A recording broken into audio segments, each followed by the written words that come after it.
Hi everyone, it's Henry here, and in this video I'm going to be painting up some of the new plastic Direwolf Titans that Games Workshop sent us through for review. And if you've been watching the channel for any length of time, you'll know that I'm a huge fan of Adeptus Titanicus and more recently Legions Imperialis. I really enjoy painting miniatures at that scale, and I've done rather a lot of Titans in the past.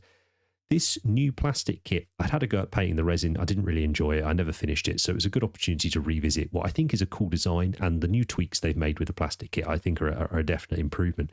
But my main focus with this video was, one, to do a couple of new recipes. So Legio Astorum, first Legio I ever did. I had a lovely mana pool, gave it away as part of a charity raffle. Still miss it. And Legio Mortis, the classic bad guys. So I wanted to do a couple of recipes, but also I wanted to just take a look, take stock of where I'm at with some of my army painting. I don't know about you, but sometimes I find myself thinking, am I just doing this because it's habit? Am I doing this because it's comfortable? Are there better ways of doing these things? Am I doing this because someone's told me to rather than actually try to understand that type of thing? So I thought I'd challenge myself to see what I could leave out, really focus in on these need to look good at 3 foot away, not necessarily good in my hand. And consequently, how efficiently can I get those painted up? And at the end of the video, I'll have a talk about what I found out during the process. So I hope you enjoy. Let's paint.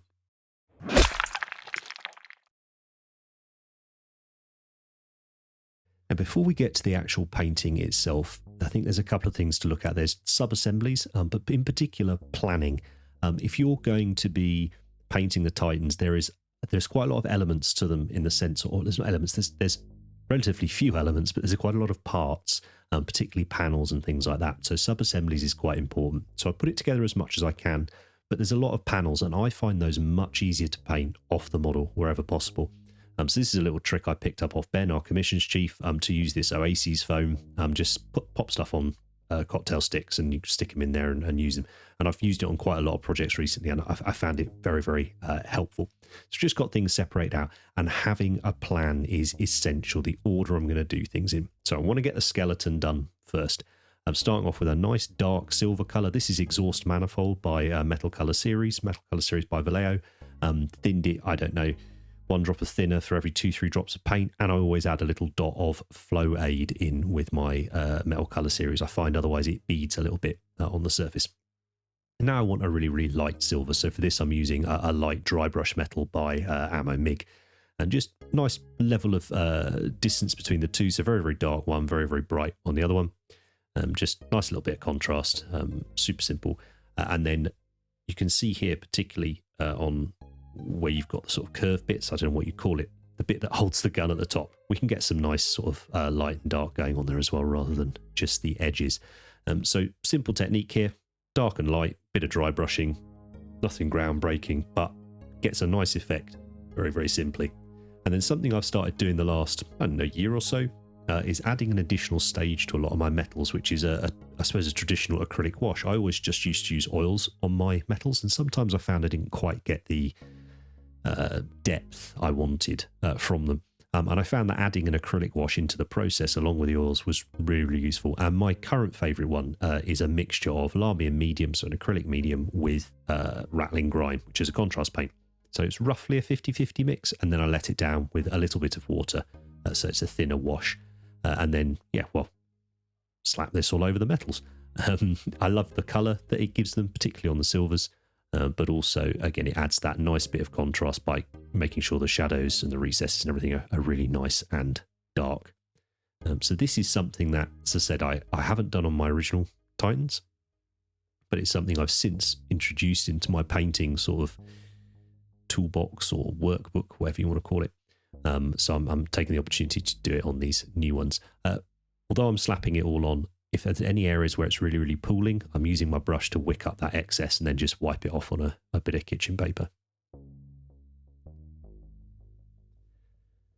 Once that is dry, it's time to mask off any of the panels that are actually moulded onto the body. The last few Titans that we've got have been absolutely outstanding model kits. I've thoroughly enjoyed building them, and they've gone together ever so cleverly, and generally there's very few panels that are actually on the skeleton itself, which makes painting them in sub-assemblies much more simple. But there is the odd one on the direwolf. Thankfully, this one in particular is incredibly. In fact, I think this is the. Oh no, you've got some on the weapons, but it's very, very easy to mask it off. For both the schemes on this, I'm going to use clears, which are transparent kind of glossy paints that you tend to put over a metallic base coat. So you get this kind of candy look. So this lovely deep, candy look to the colours. And so underneath we need quite a drastic pre-shade, I find, with metals. So with the silvers here, we've got that base coat of the exhaust manifold all over it. And then I'm using Vallejo Model Air Steel or whatever really, really bright silver you've got that works nice through your airbrush. The silvers do not matter in this, just a dark one and a light one that you like working with. And then I'm just doing a light and a dark, quite a drastic step between them. And again, this contrast is going to help. Now I'm going to use help them sharp on the tabletop, I should say. Now, first transparent paint I'm going to use is Tamiya Clear Blue.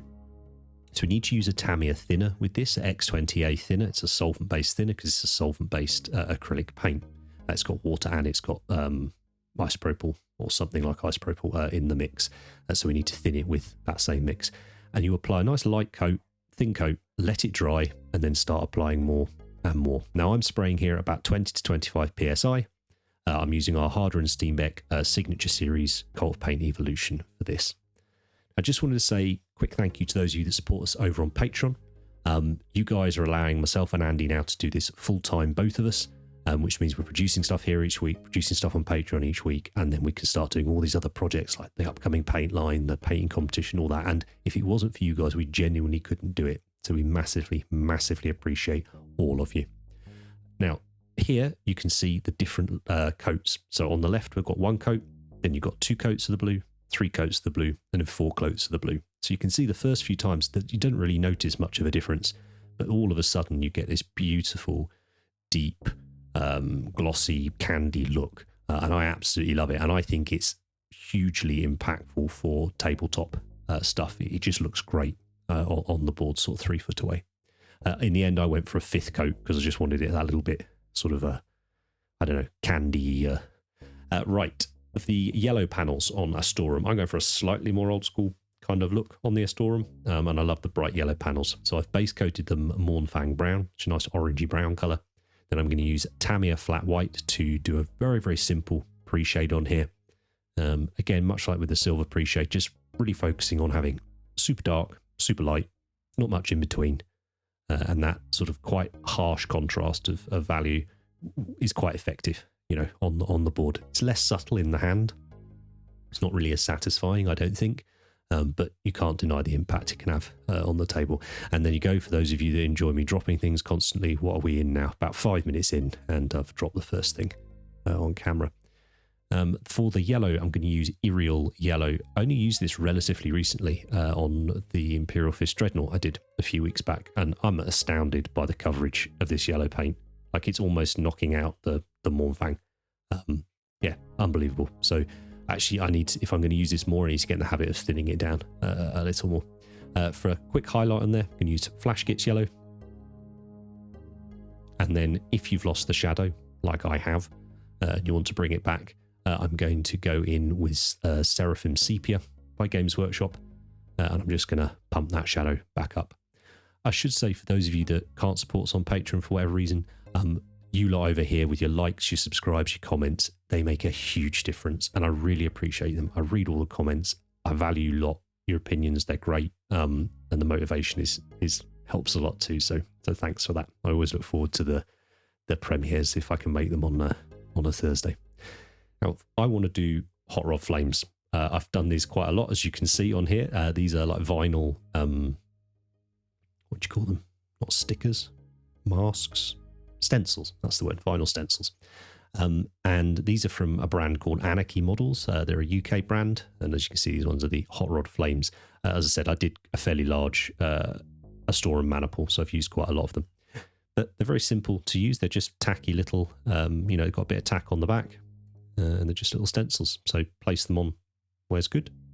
And the nice thing about them is they're cut in such a way that you get both halves of the stencil. So say I was doing something like Legio Furians, I could paint the panels black, put the other half of this stencil on that I haven't used, and then I could do the yellow over the top of that. So you're kind of getting multiple use out of them. I suppose theoretically they're reusable, I'm quite bad with that kind of thing, then I just tend to use a new one. Once they're in place and I've masked off some other areas of the model just so I don't get any overspray, just going to do a simple solid white coat. And for this I use Tamiya X20, Tamiya XF2 flat white. It's my favourite airbrush white that's currently available.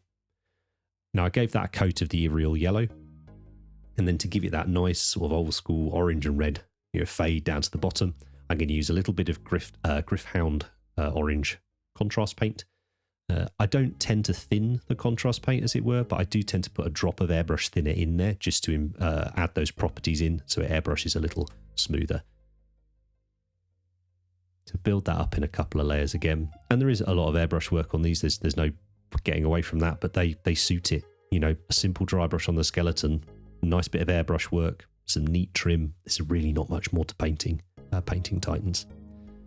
And then a little red, and for this Blood Angels contrast paint.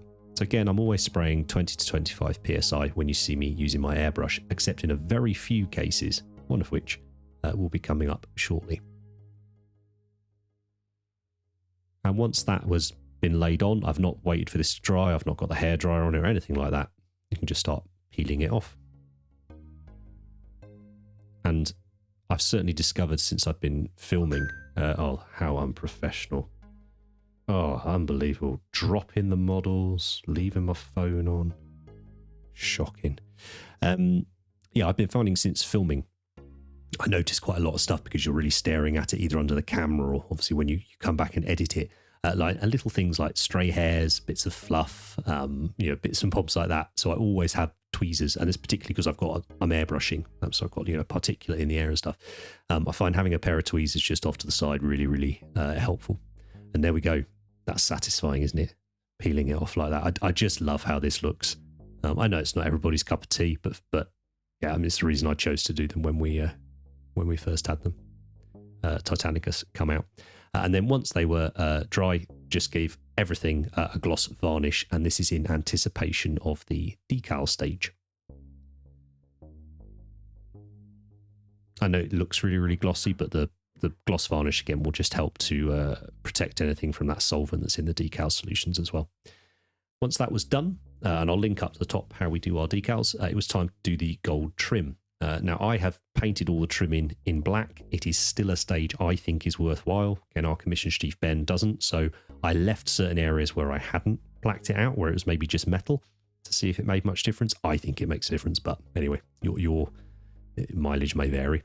And I've base coated that using a 50-50 mix of, a 2-to-1 mix of Elven Gold to Decayed Metal. And that's because I want Elven Gold to kind of be the gold colour, so I'll use that for a highlight a little later on. Then once all the trim was done, that's just one base coat of it, or two where necessary, I'm going to do a tiny bit of chipping. And the reason I did the trim first and the chipping next is so that if I did get any of the gold paint onto the panels, it's very easy for me to cover it up now with this chipping. This is an area where I was like, right, can I do this more efficiently? Is there a quick way of doing it? So I'm adding in a little sort of larger areas of rust here, and I'm using Pan's Race's Dark Rust. And I'm just focusing it on sort of areas right up against the trim.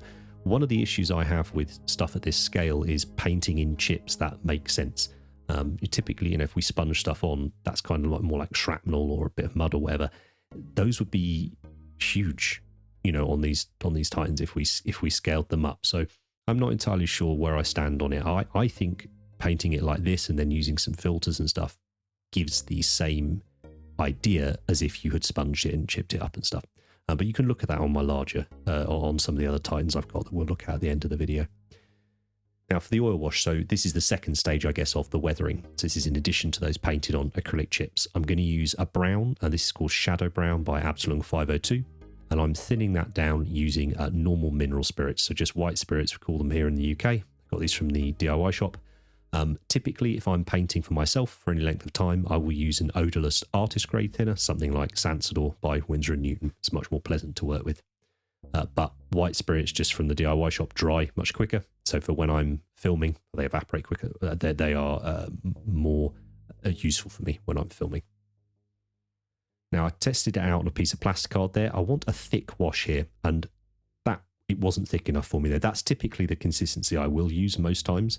But for this, I wanted a thicker one, so I added a bit more of the paint in. You can see where we are. And I'm going to cover the entire model in this. I'm not going to do sort of reductive painting where I slop it on really, really thick and then remove it.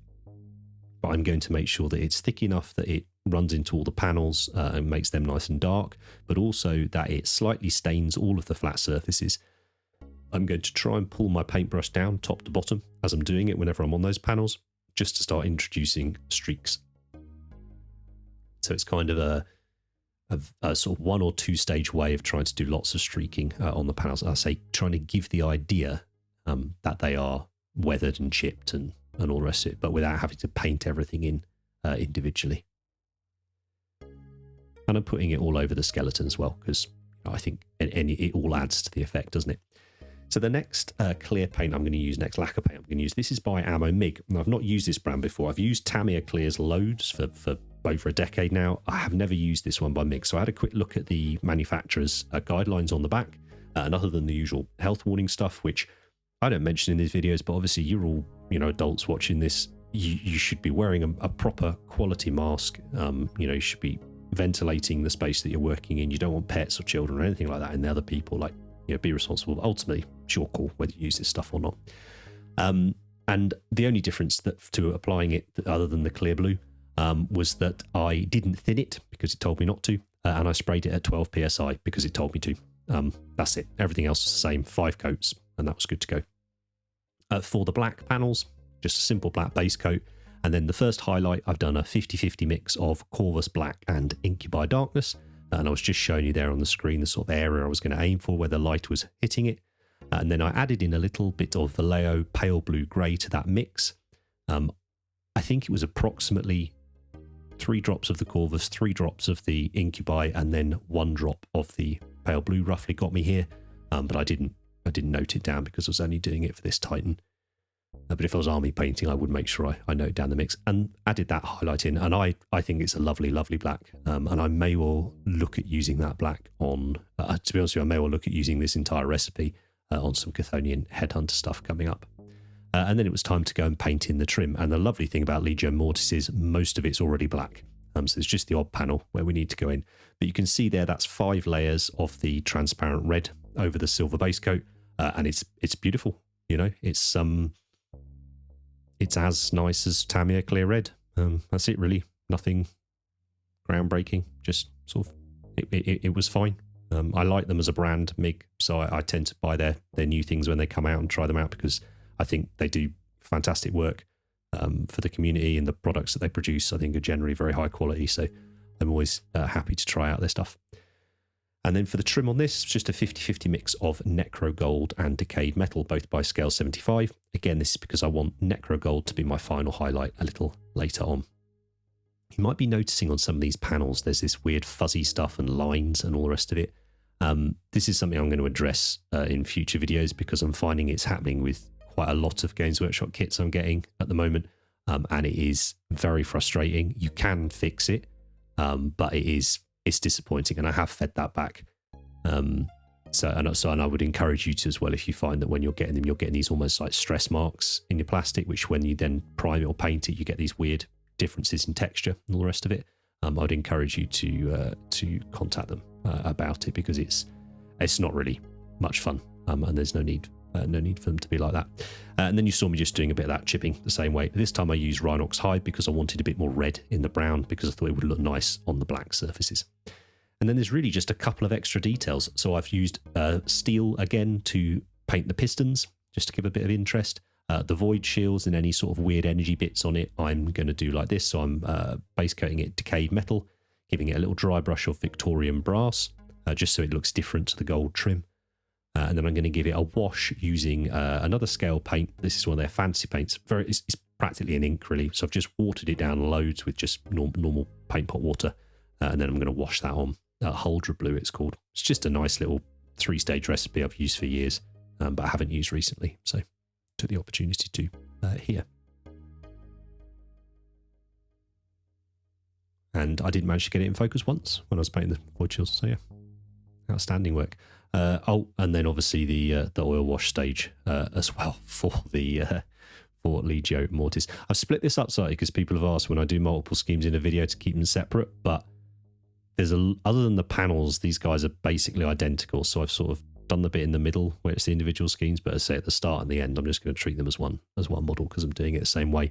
So hopefully if you go back to them as reference, they're useful like that. They're split up, but when we're watching it through the first time, I assume people will watch the whole video, so that's why I'll refer back to different bits. And yeah, the same. So washing the whole miniature with it. And then once that was dry, and as soon as that oil paint is dry, you can paint over it with acrylics. There's no problem as long as it is dry. If it's not dry, the paint won't adhere properly. I'm sort of dry brushing here, somewhere between dry brushing and wet brushing, really. I want to catch the areas, but I also want to do sort of scratches and stuff to create weathering. And I'm just going to use the Elven Gold on that one, and then I'll just use the Necro Gold on the Mortis engine.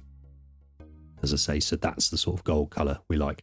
And I really, really love this combo I've done on the Mortis, the red, the black and the gold. The particular ones I've used, you've got the green in the gold, you've got the green in the black, and you've also got the red, so it's lovely. And then really there's just a couple more details to do. The eyes, the lenses, I guess they're lenses, the viewpoints on the heads. I'm going to do a way I've been doing a lot recently, going to use some Tamiya clears. So I lay down a very, very bright silver, and then I'm going to lay down clear green here. Tamiya paints typically don't brush on very, very, very nicely, and you need to use solvents to thin them and apply them so they'll destroy your brushes. So ideally use a synthetic brush. This is just a rubbish old acrylic one I've got here, and it's tiny, so it fitted in the gap.